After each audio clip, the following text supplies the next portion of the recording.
So in this video I'm going to be showing how I've set up my green tree monitor enclosure. This is for my green tree monitor Kiwi. He's a sub-adult male kind of size. He's nearly 2.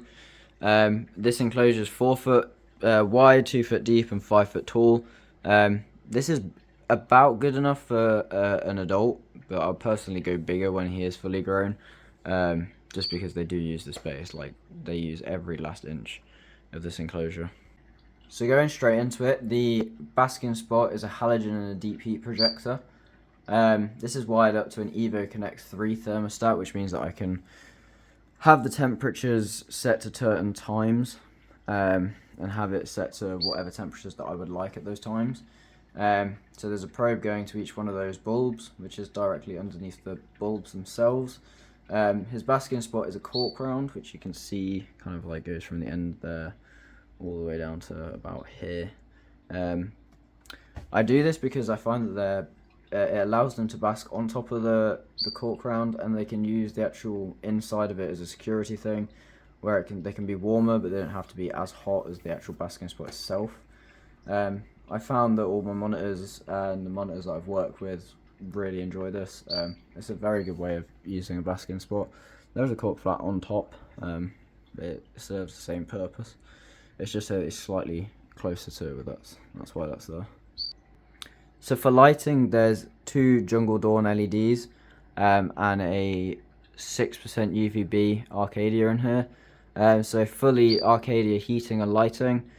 It is literally just the best heating and lighting that you can be using, really, to be fair. The reason I've gone with 6% rather than like a 12% or something is because of how close you can actually get to the UVB. That's one thing you want to keep in mind whenever you're obviously giving the right percent UVs. He can get super close to that, which means that if I put 12% in there, I run the risk of getting UV burns and things like that, which is obviously something that you don't want. So moving on from the lighting, the next main thing that you really want on any tree monitor enclosure is the backing. The backgrounds, I say that it's basically an essential for a tree monitor that you have a background that they can climb, just because they will use every last inch of the enclosure, and it's just completely wasted space if you don't have either trellis if you wanted to go super cheap. I've got cork tiles, which obviously haven't gone up to the roof of the enclosure or anything, but he can get pretty much the whole way there, and it goes all the way down to the bottom, so it's not like it's any wasted space. It literally goes down right to the bottom, so he can climb the whole background and both the sides. This just means that he has extra floor space, to be honest. He uses it all the time. He's always on them. I had a vision for this enclosure, so the main thing was to make it kind of like replicate the forests where they're from. And if you look at a lot of the New Guinea forests, where obviously green tree monitors are from, they're very thin, tall trees, which like kind of go straight up, and then they have like a very bushy canopy. So if you look, that's obviously the top half of the enclosure, and then you look down, the bottom half is very different. It's quite thick logs which kind of go straight up, and obviously they're still the same sticks, but I've also added extra thin pieces of wood and sticks up here, and I've made the canopy quite bushy. He uses everything in here.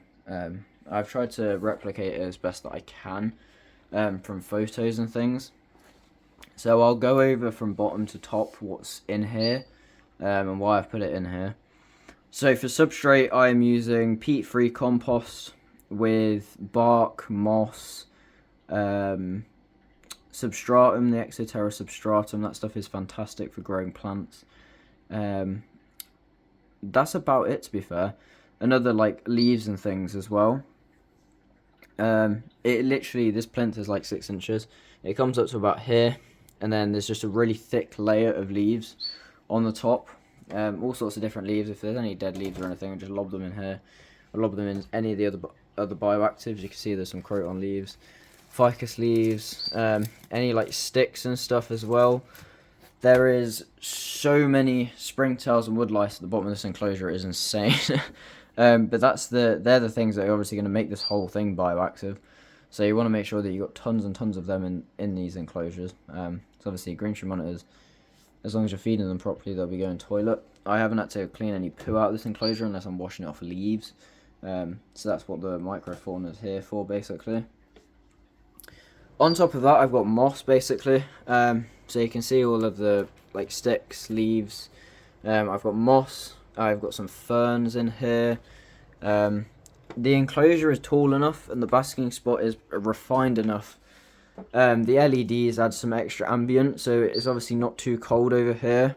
And as you start to go down, you can really feel the temperature gradient, which means it's cool enough for ferns to grow at the bottom, and they get just enough light through the ficuses and devil's ivy and everything to actually start growing. And you can see that there's little baby ferns. There's one. You can see that they shoot up, and then they kind of they then unfold, basically. There's a water bowl, which he doesn't use this one. It's nice fresh water, but obviously kicks leaves in here when he's foraging for food, because the best thing to do is lob the bugs in. He obviously tongue feeds and everything like that as well. I'll throw some clips and stuff of him feeding in. And then it's the branches. My main idea for this enclosure was having the tall, thin branches going up to try and replicate their forests. Their forests are very like this, where it's tall, thin, and then there's like shrubbery at the bottom. And then as they go up, you can see that how it changes. And you can see that the canopy, there's very thin, twiggy branches, and there's a lot of them. I mean, there's so many people that have gone out there. I know Father Blue has gone over to see McCrae at Batanta. He says the trees are like 60 foot tall, and obviously these guys are chilling way up at where it's really branchy, and that's where they're enjoying and then spending their time, basically. So trying to replicate that, obviously it's not 60 foot, it's only 5 foot tall, but trying to replicate that in this like kind of enclosure or environment as best I can, and it works perfectly. So I've got alocasias at the bottom here. I've got nice thick branches. I've got a couple that go directly straight up, and there's another one behind it. You can see that they come up. You can see that they all the way to the top. The top plint's quite thick, which is irritating because you can't see it all the way up, but you can see the branches go all the way up there.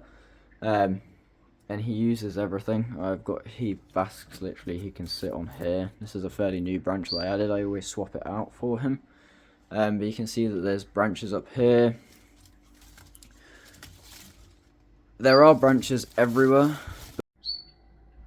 So the plants in this enclosure, we've got 2 Ficus benjaminas.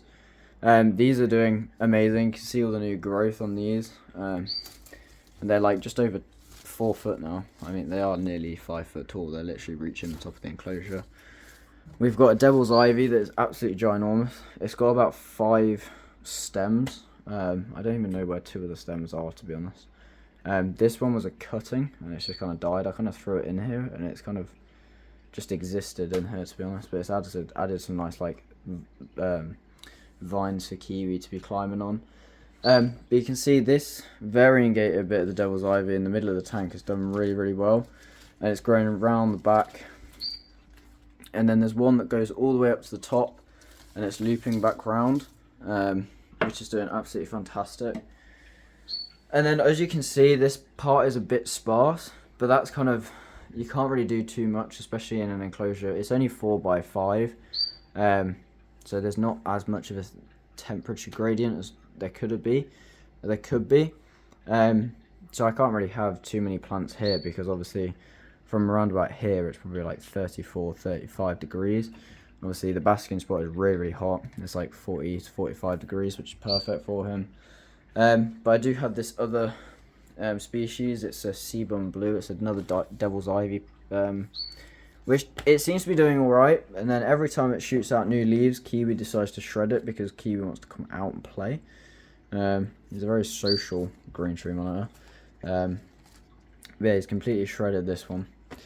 And then there is a big croton at the back, which is throwing out new leaves left, right and centre. You can see the green leaves, which are the new ones. This plant we bought because I had an envision of having a croton in here, and then when I first did the enclosure, it wasn't in here, and I kind of missed it. So we went out, we bought one, and yeah, it's doing absolutely amazing. It adds a nice bit of colour into the enclosure as well. You can see it just looks really nice in here. There's obviously a little alocasia. This was meant to go in my glass frog enclosure, and I didn't like how it looked in there, so I kind of plonked it in here. I mean, they are from Southeast Asia, I believe, so it can stay in here, which is fine. There is a cork round down the back here. I mean, he goes down here for foraging mainly. He won't sleep down there. And he's not a very shy lizard, so he doesn't really need loads and loads of cork tubes. But he'll benefit from it. If he uses it, he uses it. But he uses that cork tube underneath the basking spot, as you can see. That's where he's sleeping.